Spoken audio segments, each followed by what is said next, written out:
ये पंक्तियाँ सुनिए ध्यान से। विधि के कमंडल की सिद्धि है प्रसिद्ध यही, हरि पद पंकज प्रताप की लहर है। कहे पद्माकर गिरीश शीस मंडल के, मंडल की माल तत्काल अधर है। भूपति भगीरथ के रथ की सुपुण्य पथ, जनहु जप जोग फल फैल ही फहर है। क्षेम की छहर गंगा रावरी लहर, कलिकाल को कहर जम जाल को जहर है। हाँ तो मेरे दोस्तों, मैं हूँ गंगा नदी, जिसके बारे में तो आप जानते ही होंगे। भारतवर्ष की सबसे पवित्र नदियों में से मेरा नाम लिया जाता है। रीतिकाल के कवि पद्माकर जी द्वारा लिखित ये पंक्तियाँ, जिसमें कि मेरा बखान करा है पद्माकर जी ने। किस तरह उन्होंने बताया है कि मेरा उद्भव ब्रह्मा के कमंडल से हुआ है और भगवान विष्णु के चरण के प्रताप की धारा बनते हुए मैं शिवजी के जटाजूट की शोभा बनी और क्षण भर में सारे पापों को नष्ट करने वाली गंगा भगीरथ के प्रयास से पृथ्वी पर उतरी और पृथ्वी पर राजा जनहू ने मुझे धारण किया और मुझे अपनी पुत्री का स्वरूप दिया। इसीलिए मुझे जनहू कन्या या जानवी भी कहा जाता है। आगे जब मैं सारे पापों को दूर करती हुई लहराती हुई चलती हूँ तो कवि कहते हैं कि कलयुग भी मेरे से डर जाता है और वो भी अपने हथियार छोड़कर भाग जाता है। यहाँ तक कि यमराज भी मुझसे डरते हैं। कलिकाल का पाप शांत हो जाता है और मृत व्यक्ति यमराज के बंधनों से छूट जाता है। मेरे दोस्तों, इस कविता में गंगा की उत्पत्ति के पौराणिक मान्यता का वर्णन कवि ने किया है और मेरे प्रति भक्ति और आस्था का स्वर व्यक्त हुआ है। अगले अवतरण में अगर देखें तो गंगा लहरी के पद में कितना सुंदर वर्णन कवि ने किया है। वे कहते हैं, जमपुर द्वारे लगे तिन में केवारे, कोऊ है न रखवारे, ऐसे वन के उजारे हैं। कही पद माकर तिहारे प्रण धारे तेऊ, करी अब भारे सुर लोक को सिधारे हैं। सुजन सुखारे करे पुण्य उजियारे अति, पतित कतारे भव सिंधु ते उतारे हैं। काहू ने न तारे तिन्ह है गंगा तुम तारे, और जेते तुम तारे तेते नभ में न तारे हैं। देखा दोस्तों आपने, कवि पद्माकर जी ने मेरा कितना सुंदर वर्णन किया इन पंक्तियों में। वो कहते हैं कि यमपुर के दरवाजों पर मजबूत किवाड़ लग गए हैं, क्योंकि गंगा के प्रभाव से अर्थात मेरे पुण्य प्रभाव के कारण अब यमराज के नगर द्वार पर न तो कोई पहरेदार है और न ही कोई रक्षक है। वो सब वीरान हो गया है, निर्जन उजाड़ हो गया है, क्योंकि अब मेरे प्रभाव के कारण, मेरे स्पर्श के कारण स्वर्ग में सब लोग जा रहे हैं। स्वर्ग में प्राण धारण करने वाले सभी लोगों को स्वर्ग में भेजा जा रहा है और वहाँ वे देवयोनि में विराजमान हैं। इस प्रकार मेरी कृपा से सज्जनों को सुख मिलता है और सभी का पुण्य होता है और सभी की पुण्य आत्माओं को मोक्ष प्राप्त होता है। और आगे वे कहते हैं कि जिस प्रकार मेरे तारने से अर्थात मेरे द्वारा मोक्ष प्राप्ति के मार्ग से व्यक्ति स्वर्ग में जाता है, उस प्रकार से तो तारे भी आकाश में नहीं कार्य करते। मेरी महिमा को वो अनुपम बताते हुए कह रहे हैं कि आकाश में उतने तारे भी नहीं हैं जितने कि मैंने लोगों को तार दिया है, अर्थात लोगों को मोक्ष दे दिया है। अगले अवतरण को देखिए।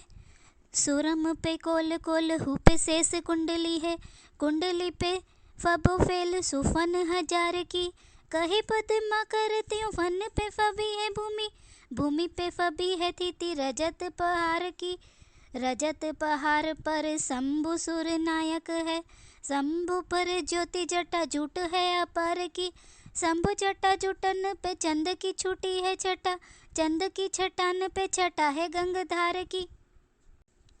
देखो मेरे दोस्तों, पद्माकर जी ने किस तरह से मेरी उत्तरोत्तर श्रेष्ठता का वर्णन इसमें कर दिया है। वो इस अवतरण में कहते हैं कि सृष्टि को कच्छव के ऊपर धारण किया हुआ है और कच्छव के ऊपर वराह विद्यमान है, वराह के ऊपर शेषनाग कुंडली बना के बैठे हैं और उनकी शेषनाग की कुंडली पर ये धरती विराजमान है, ये पृथ्वी विराजमान है और इस पृथ्वी के ऊपर जो रजत पर्वत है कैलाश पर्वत जिसे कहा जाए, उसके ऊपर बैठे हैं ईश्वरों के ईश्वर शिवजी भगवान। और उन्हीं शिवजी के सिर पर चंद्रमा चमचमा रहा है, और उस चंद्रमा की कलाओं के बीच में शोभायमान है मेरी धारा, अर्थात गंगा की धारा। आहा, कितना सुंदर वर्णन है। अगले अवतरण को देखें तो उसमें वे कहते हैं कि केथो तिहु लोको की सिंगार की विशाल माल, के दो जगी जग में जमाती चितिर धन की, कही पद्मा कर विराजे सुर सिंधुधार, के दो दूध धार काम धेनु के धनन की, भूपति भगीरथ के जस को जलूस के दा, प्रगति तपस्या के दो पूरी जन हूँ जननी, के दो कछु राका पति सोई लाका भारी, भूमि की लाका की पताका पुण्य गण की। आहा, इस अवतरण में भी कवि ने कितना सुंदर वर्णन किया है। इसमें उन्होंने मेरा और मेरी धारा को अमृतमय बता दिया है, और पृथ्वी की शलाकाएं पुण्य पताका बताए हैं मुझे। वे ये कहते हैं कि मेरी अव्यक्त ज्योति जो है वो चारों तरफ फैली हुई है, और ऐसा लगता है मानो कामधेनु के थन से निकले हुए अमृतमय दुग्ध धारा हो।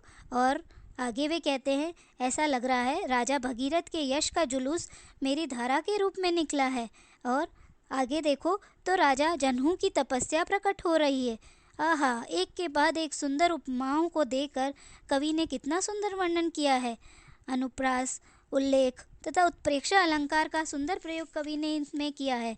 और वो कहते हैं, चंद्रमा की चांदनी से भरा हुआ मेरा क्षेत्र पृथ्वी की पवित्र शुभ श्लाका है, और पुण्य समूहों की निर्मल पताका के समान मेरी धारा फहरा रही है।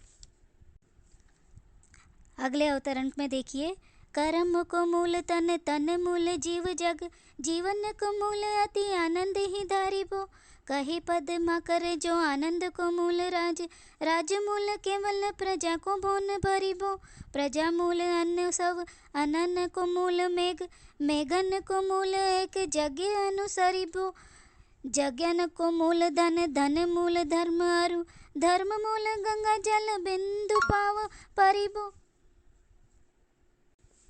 आहा दोस्तों, देखो कवि ने अपनी भक्ति भावना का कितना सुंदर वर्णन इसमें कर दिया है।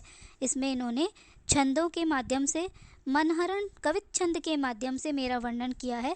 और वह कहते हैं कि सभी धर्मों का मूल गंगा की बूंदें हैं, अर्थात मेरी जलधारा है। इसके लिए वो कहते हैं कि कर्मों का मूल शरीर है, और संसार में इस शरीर का मूल आत्मा जीव तत्व है, और इस जीव तत्व का मूल क्या है? आनंद की प्राप्ति। और आनंद की प्राप्ति कैसे हो सकती है? जब राज्य सुख मिले, और राज्य सुख का भोग करने पर सबसे ज़्यादा आनंद किससे प्राप्त होता है? प्रजाजनों को सुखी देखकर या सुखी कर कर, उनको पोषण प्रदान करके। और प्रजाजनों को पोषण प्रदान करने का कार्य कौन करता है? उसका मूल है अन्न, और अन्न का मूल है मेघ, और मेघ का मूल है यज्ञ विधान करना, अनुष्ठान करना, और यज्ञों का मूल है धन। जब धन होगा तभी यज्ञ हो सकेंगे पूर्णतः संपन्न। और धन का मूल बताया उन्होंने धर्म, और धर्म का मूल उन्होंने कहा है गंगा जल की बूंदे, अर्थात मेरी जलधारा। आहा, बड़ा ही सुंदर वर्णन किया है। अनुप्रास, पुनरुक्ति प्रकाश, कारणमाला और काव्यलिंग अलंकारों का सुंदर प्रयोग इसमें कवि ने अनायास ही कर दिया है। आहा, कितना सुंदर वर्णन किया है कवि पद्माकर जी ने इन गंगा स्तुति के काव्य में। गंगा लहरी द्वारा उन्होंने मेरी छटा बहुत ही सुंदर प्रकट कर दी है। और भी इसके बारे में पढ़ेंगे आप तो मेरी बारे में ज़्यादा से ज़्यादा जानकारी आपको प्राप्त होगी, और आप जानेंगे कि गंगा के पवित्र और पावन स्वरूप को भारतीय दर्शन में कितना श्रेष्ठ बताया गया है। और एक जानकारी और देना चाहूँ मैं आपको दोस्तों, विज्ञान ने भी इस बात को मान लिया है कि मेरे द्वारा या सफाई की जाने वाली, मेरे द्वारा प्रवाहित की जाने वाली धारा जो है वो ऐसी है जिससे कि सभी प्रकार के दोष, सभी प्रकार के कहना चाहिए कीटाणु, बैक्टीरिया, वायरस वो खत्म हो जाते हैं। हाँ, पर दुख की बात है आजकल कुछ गंदी मैं ज़रूर हो गई हूँ, मुझे ख़राब कर दिया गया है। मेरे पानी में, मेरी जलधारा में वो कुछ भी अनाप शनाप डाल के मुझे अपवित्र करने की कोशिश की जाती है, जबकि मेरा पानी, मेरा जल पवित्रता में श्रेष्ठ है और कई रोगों को काटने वाला है। जय श्री कृष्णा दोस्तों, कुंतल की आवाज़ में आपका स्वागत है।